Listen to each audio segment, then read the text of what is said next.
కొంచెం బయటికి రండి, కొంచెం బయటికి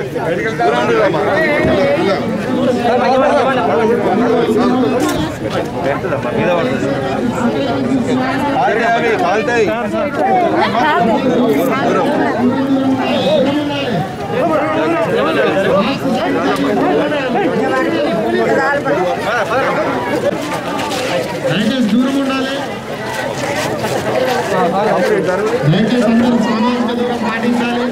దూరం దూరం ఉండాల్సిందిగా కోరుతున్నాం.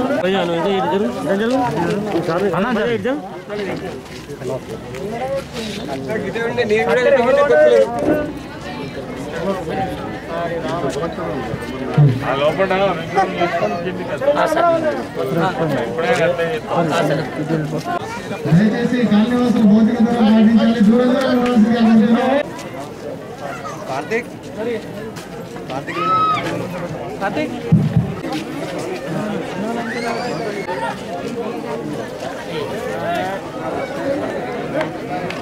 సార్ సార్ సార్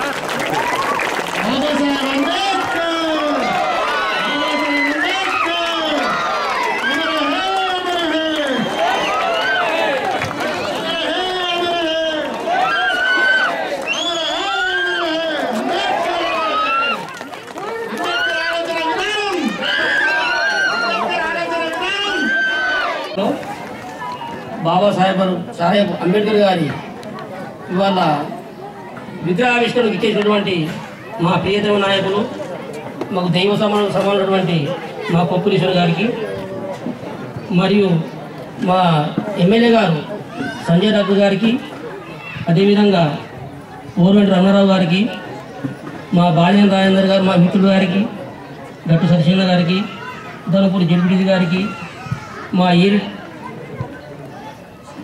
వాతావరణం వచ్చిందంటే బాబాసాహెబ్ అంబేద్కర్ గారి విగ్రహావిష్కరణ వచ్చినటువంటి అందరికీ పాదాభివందనం చేస్తూ ఈ అవకాశం ఇచ్చిన మీ అందరికీ ధన్యవాదాలు. వాస్తవంగా దళితులందరూ కూడా బాధపడాల్సినటువంటి పండగ ఇది. ఎందుకంటే మా దైవ సమానులు దళితుల పాలిట దైవమైనటువంటి మా బాబాసాహెబ్ అంబేద్కర్ గారి వర్ధంతి అనేటువంటి విషయాన్ని నిజంగా మేము జీర్ణించుకోలేనటువంటి విషయం. ఇట్టి విగ్రహ ఈరోజు తన వర్ధంతి సందర్భంగా తన విగ్రహ ఆవిష్కరణకు వచ్చినటువంటి మా పెద్దలు, మా దైవ సమానులైనటువంటి మా అన్నయ్య గారు కొప్పుల ఈశ్వర్ గారికి, అదేవిధంగా ఇక్కడ ఉన్నటువంటి కమ్యూనిటీ హాల్ ఉన్నది. కమ్యూనిటీ హాల్కు నిధుల కొరత వలన అది ఉపయోగంలో లేదు. ఇప్పుడు దయచేసి అన్నగారికి ఈ సభాముఖంగా విన్నవించుతా ఉన్నాం. దానికి కొద్దిగా నిధులు గిట్లా కేటాయించినట్టయితే అది దళితులకు ఉపయోగపడుతుంది అనేటువంటి విషయాన్ని మీకు మనవి చేస్తూ ఉన్నాం. దయచేసి అదేవిధంగా ఎమ్మెల్యే గారికి ఈ విషయాన్ని తన దృష్టికి తీసుకెళ్తా ఉన్నాం. అదేవిధంగా రెండో విషయం ఏంటంటే దళితులకు ఇప్పుడున్నటువంటి విషయాలలో జగిత్యాలనే కాదు, జగిత్యాల జిల్లాలో తెలంగాణ రాష్ట్ర ప్రభుత్వం వచ్చిన నుండి దళితుల జీవిత విధానంలో కొంత మార్పు అయితే జరుగుతూ ఉన్నది. ఈ మార్పును మనం గ్రహిస్తూ మనం ముందుకు పోవాల్సినటువంటి అవసరం ఉన్నది. కనుక వీళ్ళు కాకున్నా కానీ ఇవన్నీ ఎందుకు తెలుసుకున్నారు?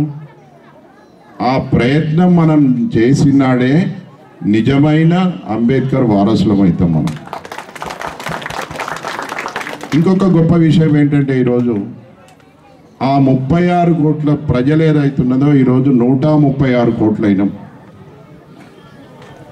మరి అంబేద్కర్ గారు రచించిన రాజ్యాంగమే ఈరోజు లేకపోతే భారతదేశం ఈ విధంగా ఉండేదా? ఒక్కతాటిపై ఉండేదా? ఎవరికి వాళ్ళం, ఏ రాజ్యం వాళ్ళం ఏందో. అంటే అంబేద్కర్ గారు ఆనాడే ఊహించి ఈ భారతదేశాన్ని ఏకతాటిపై ఉంచాలి అనే ఆలోచనలో విధానంగానే ఈరోజు ఇవన్నీ ఈ రిజర్వేషన్లు, ఈ భారత రాజ్యాంగము, ఈ కుల మతాలకు అతీతంగా సమాజంలో మనుషులందరూ కూడా కలిసి ఉండాలనే దాన్ని ఆవిష్కరించిందే ఈ భారత రాజ్యాంగం. మనం చూస్తున్నాం. నేను ఇంతకుముందు కూడా 4-5 సంవత్సరాల కింద మన తహసీల్ చౌరస్తాలో చెప్పినాను, ఎప్పుడు కూడా మనం వెనుకకు చూసుకుంటే వెనుకబడిపోతాం, ముందుకు చూసుకుంటే ముందుకు వెళ్తాం. దయచేసి జరిగిన సంఘటనల నుండి మనం నేర్చుకోవాల్సింది ఉంటుంది. ఆ నేర్చుకున్న దాన్ని ఏం చేసి మనం ముందుకెళ్ళాలనేది ఒక ఆలోచన. ఈరోజు సమాజంలో అన్ని వర్గాలలో ఈ రాజకీయంగా ఎదగాలనే ఒక ఆలోచన, ఇది మంచిదే. కానీ ఈ ఆలోచనను అడ్డం పెట్టుకొని కొందరు ఏదైతుందో మనుషులకు మధ్యలో మనస్పర్ధలు సృష్టించే ప్రయత్నం చేస్తున్నారు. ఎవరైనా కావచ్చు వాళ్ళు. మన భారతదేశ సమాజంలో ఉన్న ఏ కుల మతానికి చెందిన వ్యక్తి కానీ, ఏ వర్గానికి చెందిన వ్యక్తి అయినా కానీ, మరి వాళ్ళ నుండి ఈరోజు మనం జాగ్రత్తగా ఉండాల్సిన అవసరం ఎంతైనా ఉంది. మా పేడపుడుగా చెందిన అక్క చెల్లెలు అన్నదమ్ములందరూ కూడా ఈనాడు శుభాకాంక్షలు తెలియజేస్తూ ఉన్నాం. మీరందరూ ఎంతో ఆనందంగా సంతోషంగా ఇవాళ అంబేద్కర్ గారి విగ్రహం ఆవిష్కరణ చేసుకున్నారు. చాలా సంతోషం. ఎప్పటి నుండో మిత్రులు తిరుమలయ్య గారు చెప్తా ఉన్నారు, ఇట్లా విగ్రహం పెడదాం అనుకుంటున్నాం. ఈశ్వరణ గారు, కవితక్క గారు మీరందరూ రావాలి, శ్రీనివాసరావు గారు అని చెప్పి వారు కొంత బిజీ కార్యక్రమం రాలే. కానీ వాళ్ళ ఈశ్వరణ గారి చేతుల మీదుగా ఆ విగ్రహం ఆవిష్కరింపజేసుకున్నందుకు నేను మరొకసారి ఈశ్వరణ గారికి మీ అందరి పక్షాన కూడా ధన్యవాదాలు తెలియజేస్తాను. జగిత్యాల పట్టణానికి ఒకప్పుడు కొంత చివరలో ఉన్న ప్రాంతం ఇది. ఈ ప్రాంతం గురించి నాకు బాగా తెలుసు మొదటి నుంచి. ఎందుకంటే ఇప్పుడు ఆ సాయిబారు ఉన్న 11 గుంటల దైవం మాదే ఉండే, కానీ నేను అక్కడికి రాలే, అమ్మేస్తాం. ఈ ప్రాంతం గురించి నాకు తెలియదు కాదు, మీ స్థితిగతుల గురించి తెలియదు కాదు. చాలా బీద పరిస్థితుల నుండి మీరందరూ కూడా చాలా కష్టపడి ఈనాడు ఎవరి కాళ్ళ మీద వాళ్ళు నిలబడి, మీ కాళ్ళ మీద మీరు నిలబడి ఇవాళ బతుకుతూ ఉన్నారు. ఎన్నో సమస్యల సుడిగుండం లెక్క ఈ వాడున్నది. చాలా చోట్ల మోర్లు పోని పరిస్థితి, డ్రైన్లు లేవు, లేవు. మరి ఇట్లాంటి పరిస్థితుల్లో మరి తెలంగాణ రాష్ట్రం వచ్చిన తర్వాత నేను ఇన్ఛార్జిగా ఉండి అప్పుడు కొంత కమ్యూనిటీ హాల్ కోసం మనం అక్కడ కొంత కార్యక్రమం కూడా ఏర్పాటు చేసుకున్నాం, చెత్త కూడా చేసుకున్నాం. మీరు కూడా నేను చాలాసార్లు ఎన్నోసార్లు ఆహ్వానించిన పండుగలకు మీ అందరికీ ధన్యవాదాలు తెలియజేస్తాను. ఎందుకంటే ఎలక్షన్లు అప్పుడే కాదు, చాలాసార్లు ఏ పూజ ఉన్నా ఏదున్నా మీరు పిలిచేదో నేను వచ్చినా. మా తిరుమల ఇంటికాడ ఒకసారి టిఫిన్ కూడా తినిపోయినా, నేను మర్చిపోలేని జ్ఞాపకాలు కదా. మరి నాడు మీరందరూ కూడా ఇక్కడ పిలిచిండ్రు, చాలా మంది వక్తలు కూడా మాట్లాడారు. ఇవాళ అంబేద్కర్ ఎందుకు పెద్దవాడైండే అంటే చదువు వల్ల. ఒక వ్యాసకర్త పేపర్లో రాసిండు, నేను ఒక పుస్తకం చదివిన. అంబేద్కర్ గారు ఆనాడే చెప్పినట్టు మా దళిత జాతి చాలా వెనుకబడి ఉన్నది ఆర్థికంగా. అంటే ఏదో ఇన్ని పైసలు తెప్పించిన చుట్టూ లేకపోతే లోన్లు అవో ఇవో ఇస్తే 4 రోజుల కథమైపోతుంది. కానీ చదువు వస్తే ఎప్పటికీ 4 తరాల పాటు మా కుటుంబాలు బతుకుతాయి. బాగా చదువుకునే అవకాశం కల్పించాలని చెప్పి వారు ఆనాడే కోవడం జరిగింది. మరి వారి ఆశయాలకు అనుగుణంగా మన ముఖ్యమంత్రి గారు ఇవాళ గురుకుల పాఠశాలలు కానీ ఇవన్నీ కూడా ఎన్నో ఏర్పాటు చేయడం జరిగింది. అవన్నీ ఇప్పుడు మన అన్న ఈశ్వరణ గారి నేతృత్వంలో నడుస్తూ ఉన్నాయి. వారు చెప్తారు చాలా విషయాలు. మరి వారు ఎందుకంటే చాలా విలువైన సమయాన్ని ఇచ్చారు. మరి ముఖ్యంగా ఈ ప్రాంతాల సమస్యల గురించి కొన్ని నా దృష్టికి తీసుకొచ్చారు. కరెంటు లైన్ల షిఫ్టింగ్ కానీ ఇక్కడ మన స్థితిగతులు మరి మీ అందరికీ తెలుసు. ఎప్పుడు కూడా మీకు అందుబాటులోనే ఉంటున్నాం. గత 6 సంవత్సరాల నుంచి మీకు రిజర్వేషన్ల సమస్య ఉండే దగ్గర కొండూరులలో కన్నాపూర్ కానీ వెల్దుర్తి కానీ ఇక్కడ అవన్నీ కూడా తెలంగాణ వచ్చినాకనే, తెలంగాణ వెంకటేశ్వర మన ప్రభుత్వం వచ్చినాకనే మారి కవితమ్మ గారు, ఈశ్వరణ గారు అప్పుడు కలెక్టర్ గారితో మాట్లాడి కన్నాపూర్ వెల్దుర్తి అవన్నీ కూడా సర్టిఫికేట్ ఇవ్వడం జరిగింది. మరి ఈ రకంగా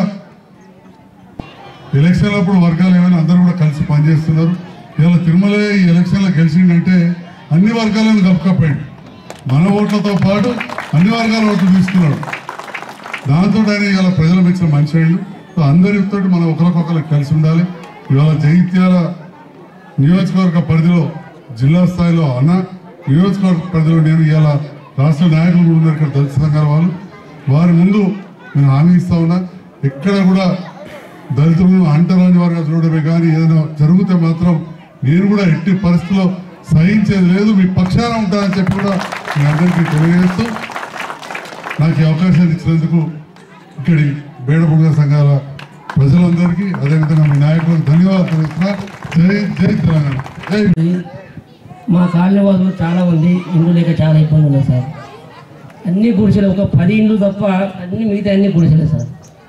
వీరికి తప్పకుండా మేము డబుల్ బెడ్రూమ్ ఇండ్లు ఇప్పిస్తాం. సొంత స్థలాలు ఉన్నాయి సార్, సొంత స్థలాలు డబుల్ బెడ్రూమ్ ఇండ్లు ఇప్పిస్తే మనందరూ ఇండ్లు కట్టుకొని థ్యాంక్ యూ సార్. అదే నేను ఈ స్థాయికి రావడానికి ఒక కాంట్రాక్టర్ ఎదగడానికి కారణం నా దేవుడు, ఆయన మా ఈశ్వర్ సార్.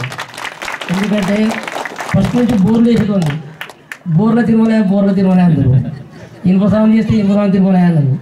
మా సార్ పిలిచి నాకు మిషన్ పేరు కాంట్రాక్ట్ ఇప్పించి నన్ను ఈ స్థాయికి తెచ్చినాను. Thank you sir. Doctor Babasaheb Ambedkar గారి యొక్క వర్ధంతి రోజున జగిత్యాల పట్టణంలోని 8వ వార్డులో ఈరోజు మనం బాబాసాహెబ్ అంబేద్కర్ గారి యొక్క విగ్రహాన్ని ఆవిష్కరించుకోవడం చాలా సంతోషం. ఈ సందర్భంగా కార్యక్రమానికి విచ్చేసినటువంటి గౌరవ శాసనసభ అంబేద్కర్ గారి యొక్క స్టాచ్యూను నిర్మాణం చేసుకోవడానికి కారకులైనటువంటి మిత్రులు మరి వానరాశి మల్లవ్వ తిరుమలయ్య గారు, బాబాసాహెబ్ అంబేద్కర్ గారు చెప్పినటువంటి సూక్తులను నిజంగా పాటించి, అంటే నువ్వు ఎదుగుతూ సమాజం ఎదుగుదల కోసం పాటుపడమని చెప్పినటువంటి మాటను తూచా తప్పకుండా అమలుపరుస్తుండని అనుకోవచ్చు తిరుమలయ్య. ఒక సాధారణ మనిషిగా ఉండి మరి ఈరోజు తను ఎదిగి తన యొక్క సమాజానికి సేవ చేసేటువంటి ఒక మంచి ప్రయత్నం జరిగింది. ఇక ముందు కూడా మీరు ఇదే విధంగా మీ జాతి కోసం, మీ చుట్టుపక్కల ఉన్నటువంటి సమాజం కోసం ఎప్పుడు ఇదే విధంగా పాటుపడాలని తిరుమలయ్య వారి దంపతులను, ఎందుకంటే చాలా ధైర్యమే కావాలి. అంతకుముందు మొదలు చెప్పింది ఒక జనరల్ వార్డులో పోటీ చేసి మరి ఎస్సీ సామాజిక వర్గానికి సంబంధించినటువంటి మల్లవ్వ కూడా ఇక్కడ గెలవడం అనేది చాలా గొప్ప విషయం.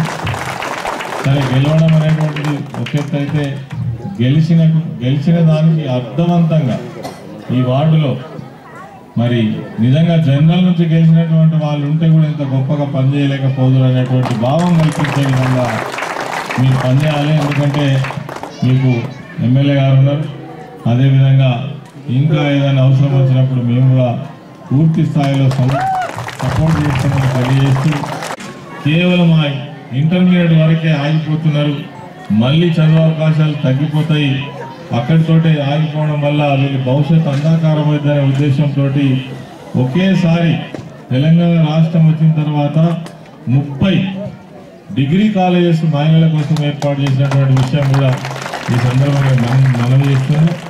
అదేవిధంగా సైనిక్ స్కూల్స్ అంటే గతంలో ఒకటి ఉమ్మడి రాష్ట్రంలో కోరుకుంట సైనిక్ స్కూల్ ఉండేది. కానీ ఈరోజు మన సైనిక్ స్కూల్స్ చూస్తే అద్భుతమైనటువంటి మరి ప్రతిభ మనకు కనబడుతూ ఉన్నారు మన పిల్లలు. ఇక్కడ రుక్మాపూర్ దగ్గర ఉన్నటువంటి సైనిక్ స్కూల్ చూస్తే చాలా అడ్మిషన్ దొరకడం చాలా కష్టం, చాలా కాంపిటీషన్ కావాలి. మన పిల్లలు అందరూ కూడా ఎస్సీ పిల్లలు అందులో అడ్మిషన్ తీసుకుంటున్నారు. నేను ఒకరోజు అక్కడికి వెళ్ళి చూస్తే దాదాపు 4-5 గంటలు పిల్లలతో ఉన్నాం. వీళ్ళు డెఫినెట్గా రేపు దేశంలో ఉన్నటువంటి ఈ సైన్యంలో అధికారులుగా తీర్చిదిద్దేటువంటి ప్రయత్నం అక్కడ జరుగుతూ ఉన్నది. 100% మరి పెద్ద ఆఫీసర్స్గా వచ్చేటువంటి ప్రయత్నం ఈ రాష్ట్రంలో జరుగుతూ ఉన్నది. మరి దీన్నంతా కూడా తప్పనిసరిగా మన వర్గాలు మంచిగా ఉపయోగించుకొని ముందుకు రావాల్సినటువంటి అవసరం ఉందని తెలియజేస్తూ ఉన్నాను. అదేవిధంగా మిత్రులు ప్రస్తావించినట్టుగా స్టడీ సర్కిల్ ఆల్రెడీ మన జగిత్యాల జిల్లా కేంద్రానికి మంజూరు చేయడం జరిగింది. తొందరలోనే ప్రారంభిస్తాం, దాంట్లో ఎటువంటి సందేహం లేదు. మరి నాకు కూడా ఆసక్తి నాకు కూడా ఉన్నది, ఎందుకంటే మన జిల్లా అనేటువంటి ఇంట్రెస్ట్ కూడా ఉన్నదని ఈ సందర్భంగా మనం చేస్తూ, అదేవిధంగా అంబేద్కర్ స్కాచ్కి సంబంధించి కూడా ఈ వారం 10 రోజుల్లో కూడా మనకు టెండర్ కాబోతున్నది. నాకు తెలిసినంత వరకు మరి దేశంలో ఎక్కడ లేనటువంటి విధంగా మీరు అన్నట్టు 125 అడుగుల ఎత్తు ఉండొచ్చు, కానీ అది 174 అడుగులు ఎత్తుకు పోతా ఉన్నది. ఎందుకంటే 50 అడుగులు ఏదైతే ఉందో బిల్డింగ్ వస్తున్నది. ఈ 50 ప్లస్ 125 కలిపితే 174 అడుగుల ఎత్తుకు మీ హుస్సేన్ సాగర్ ఆ ప్రాంతంలో డాక్టర్ బిఆర్ అంబేద్కర్ గారి యొక్క విగ్రహం ఒక నిజంగా చెప్పాలంటే అది పూర్తయిన తర్వాత హైదరాబాద్ నగరానికే ఒక మరి పేరు తీసుకొచ్చేటువంటి మంచి విగ్రహాన్ని మనం స్థాపించుకోకపోతా ఉన్నాం. అది కూడా తొందరలో పూర్తయిందని తెలియజేస్తూ, ఏదేమైనప్పటికీ మరి ఈరోజు చాలా రోజుల నుంచి ఎదురు చూస్తున్నటువంటి అంబేద్కర్ విగ్రహ ఆవిష్కరణ ఈరోజు నన్ను ఆహ్వానించి నా చేతుల మీదగానే జరిపించడం అనేటువంటిది చాలా సంతోషం.